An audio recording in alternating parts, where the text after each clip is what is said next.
Olá, me chamo Roger Alexandre Rossoni, eu sou economista e estou aqui para conversar um pouco sobre planejamento financeiro pessoal.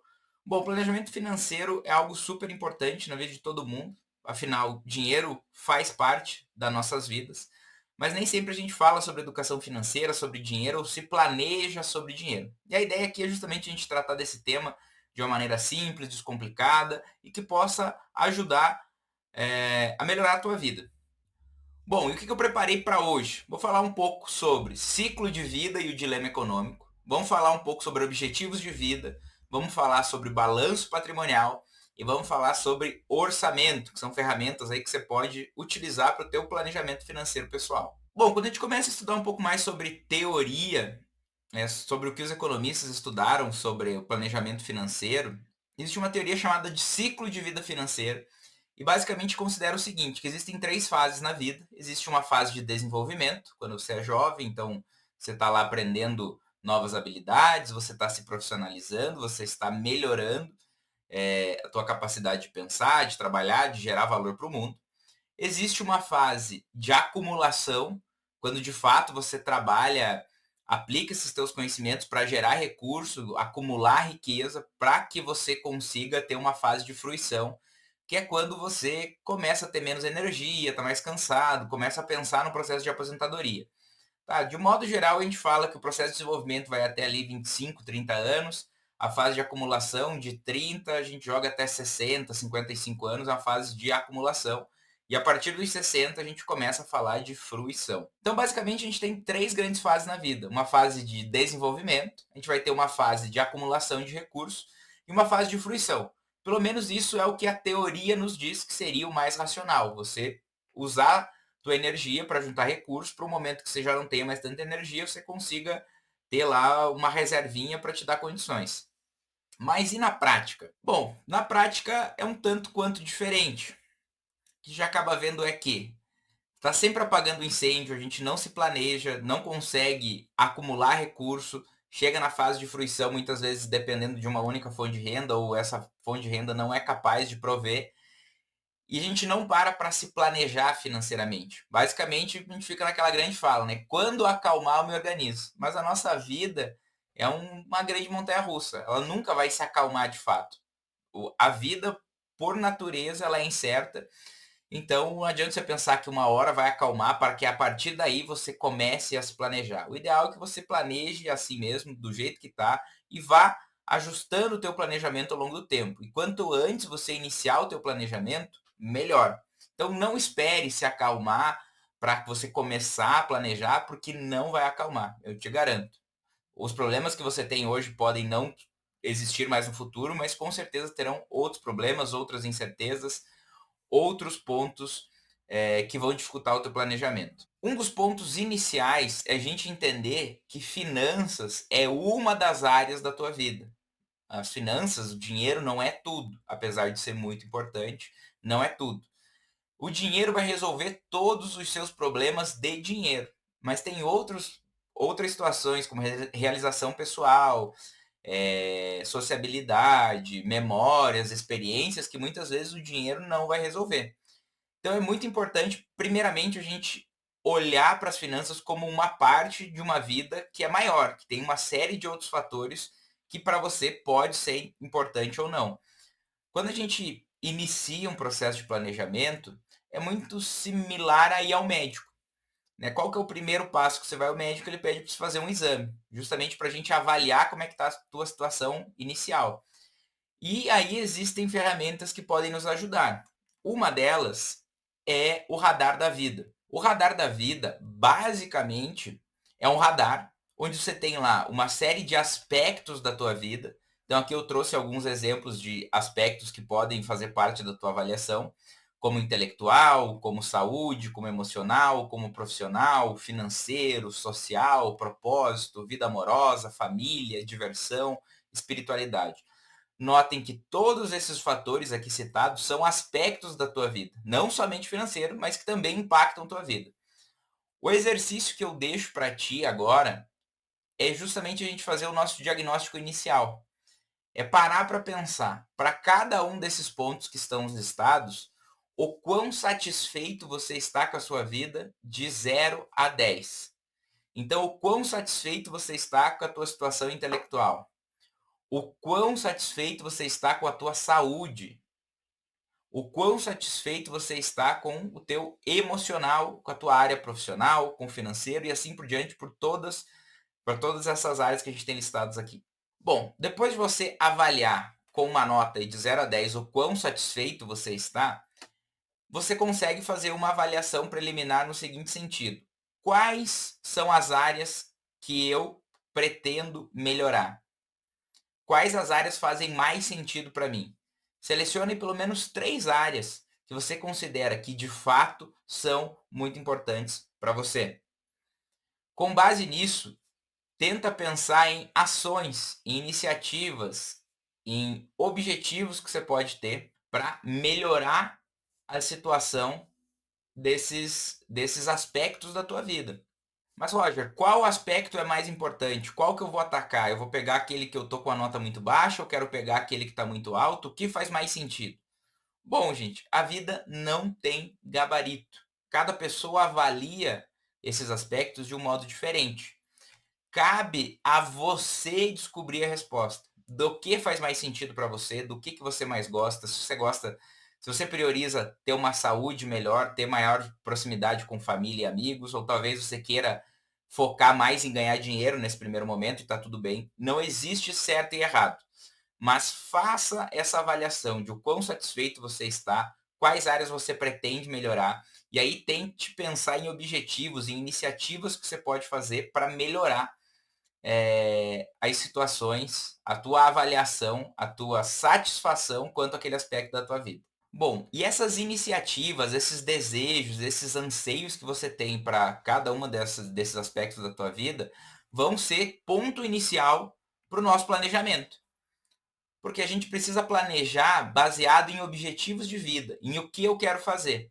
E para dar um pouco mais de clareza nos teus objetivos, você vai precisar definir 3 aspectos. Primeiro aspecto é prazo, tá? Essa minha iniciativa, esse meu desejo, essa minha meta, eu quero realizar ela até quando? Pensando em termos de prazo, curto prazo, a gente está falando em até 1 ano.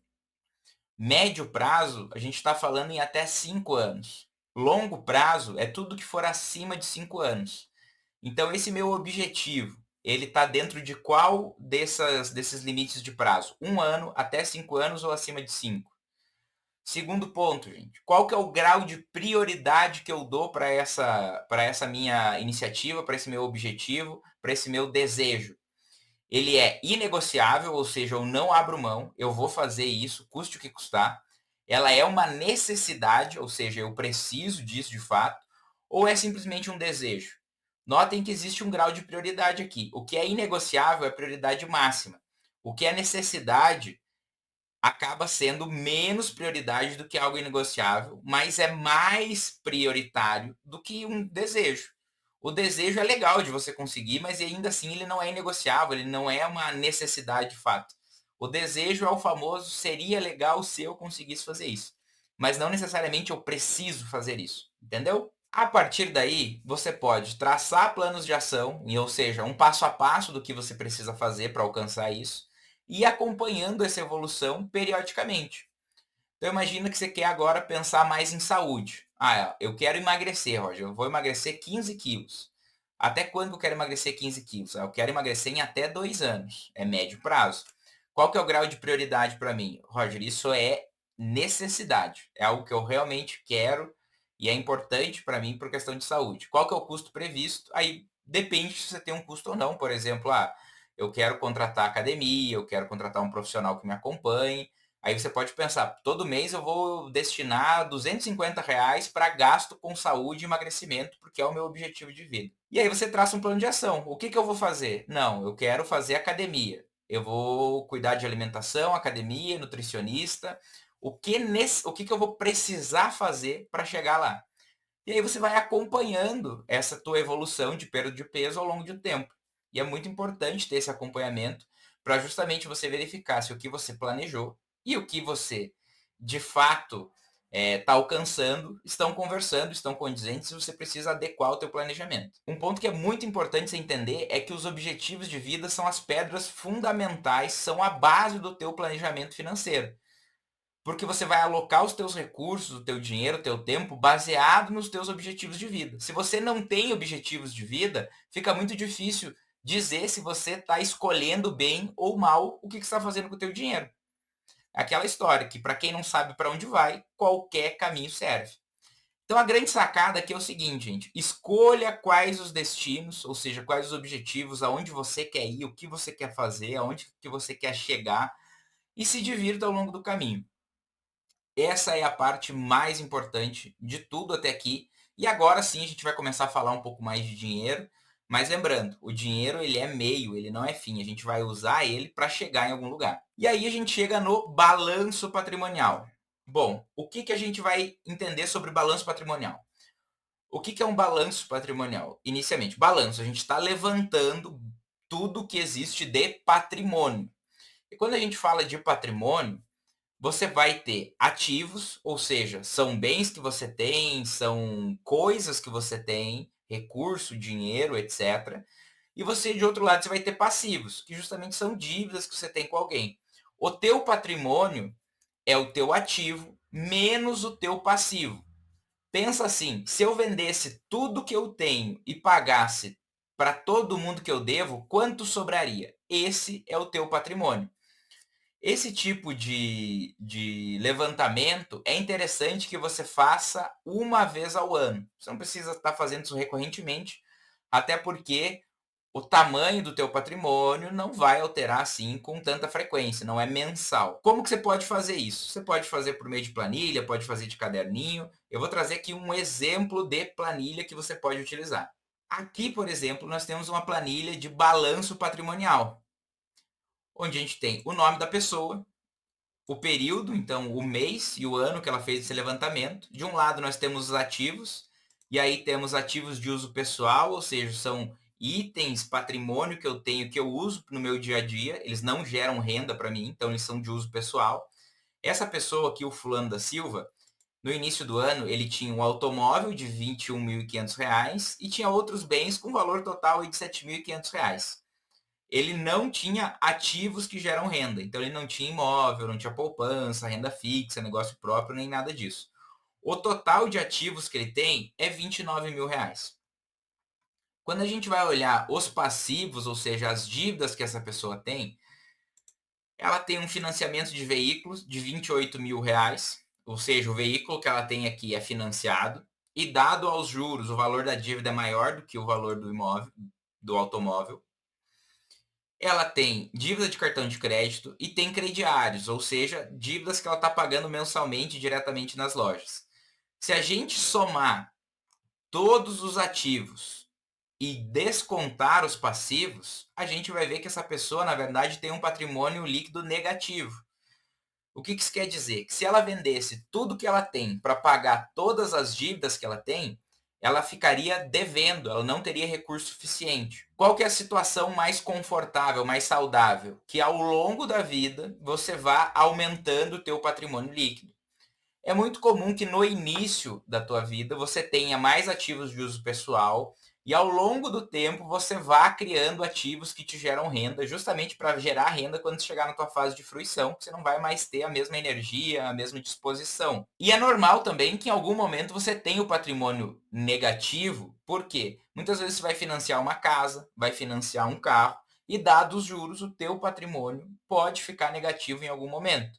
Mas é importante ter uma visão de longo prazo. Então, muitas vezes vocês vão ver pessoas que aparentemente vivem numa situação muito confortável, com carros novos, com uma casa muito grande, mas muitas vezes está escondido por trás um financiamento de imóvel, um financiamento de carro, dívidas, etc. E muitas vezes essa pessoa tem um patrimônio líquido que é negativo. Se ela vendesse tudo que ela tem para pagar o que de fato ela deve, ela estaria no vermelho.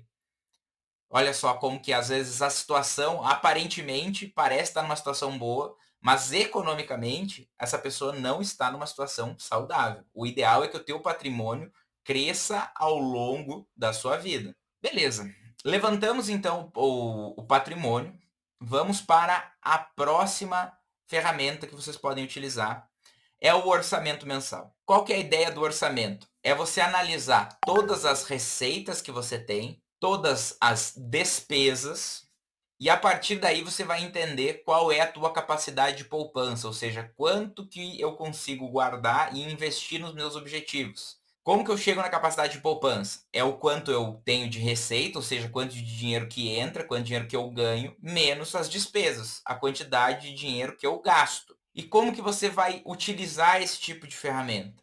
O ideal é que você acompanhe as tuas receitas e os teus gastos mensalmente, como o nome já diz, o orçamento mensal. Como você recebe salário todo mês e tem uma série de despesas que se repetem mensalmente, o ideal é que você acompanhe isso todo mês. Qual que é o melhor jeito, Roger? É utilizar caderninho, é utilizar planilha, é utilizar aplicativo. Bom, o ideal é você encontrar um jeito que funcione para você.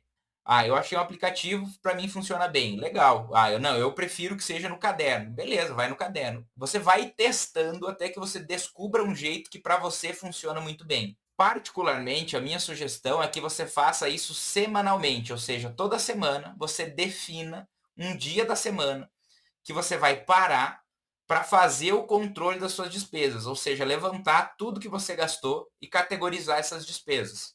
Tem gente que não consegue fazer semanalmente e faz diariamente. Eu não consigo fazer diariamente porque minha rotina é muito corrida. Tem gente que prefere fazer mensalmente.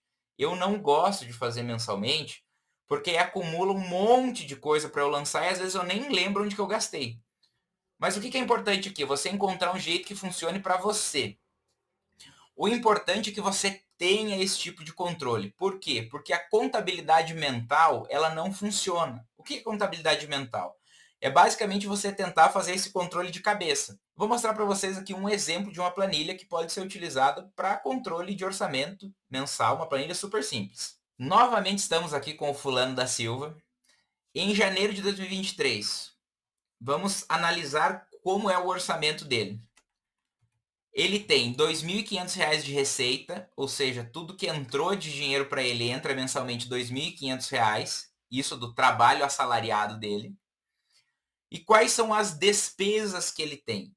Aqui eu estou considerando algumas categorias de despesa, que eu acho que é uma forma legal de você analisar as suas despesas.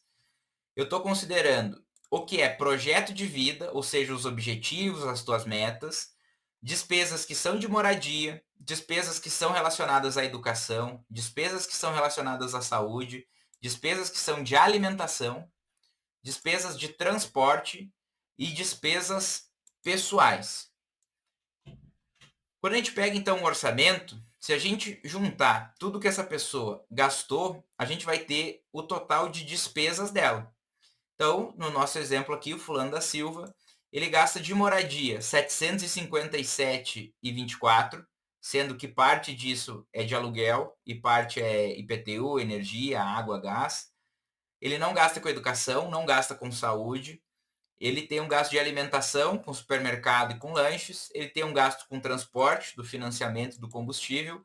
E ele tem mais uma série de despesas pessoais aqui, de parcela de roupa, cabeleireiro, plano de celular e etc.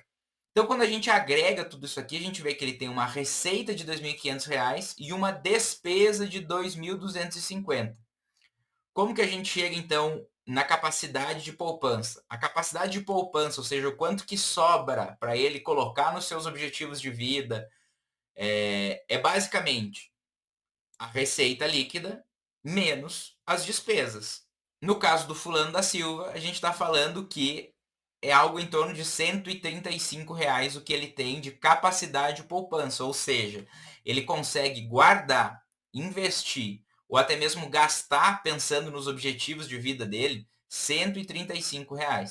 Considerando aqui a situação hipotética do nosso amigo aqui, fulano da Silva, qual que seria um primeiro objetivo para ele?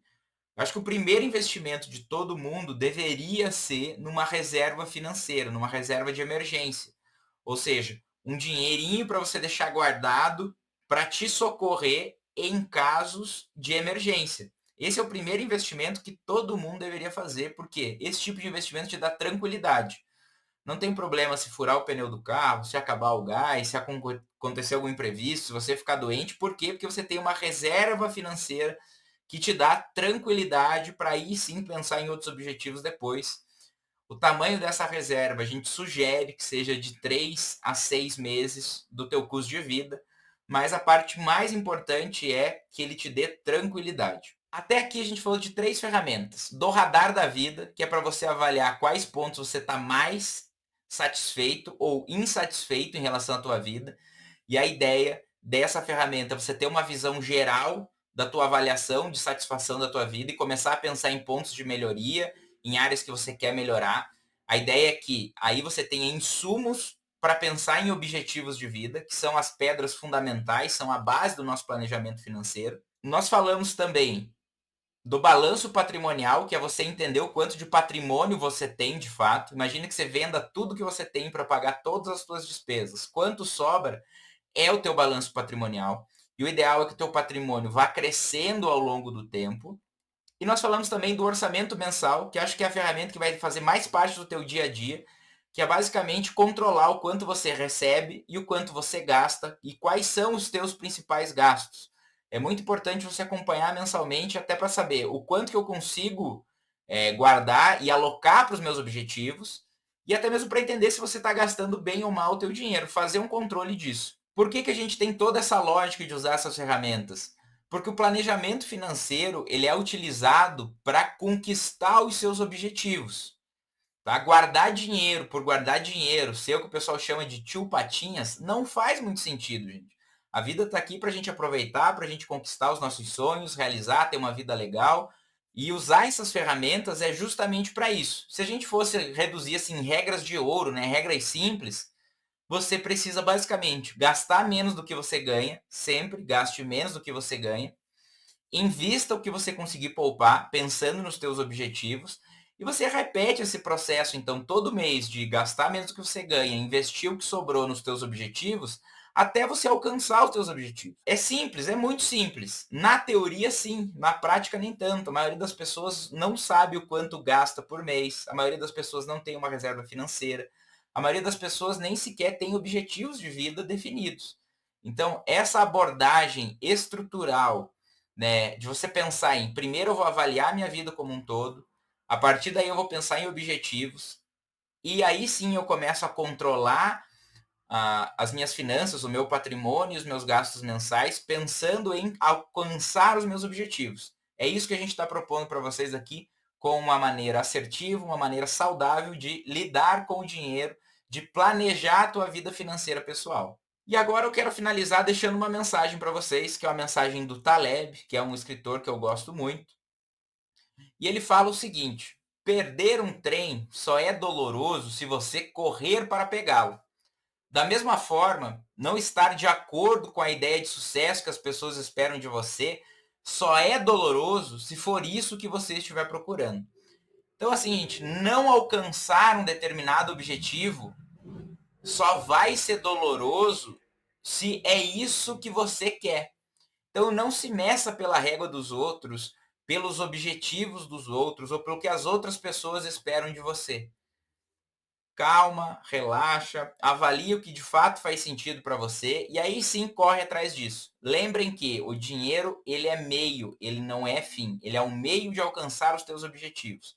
O dinheiro pelo dinheiro, ele é papel pintado, ele não faz muito sentido. Gente, o que eu tinha para falar para vocês hoje era isso. Agradeço muito pela atenção. Fico aí super disponível para a gente conversar. Tenho aqui alguns dos meus contatos. Um abração e até a próxima.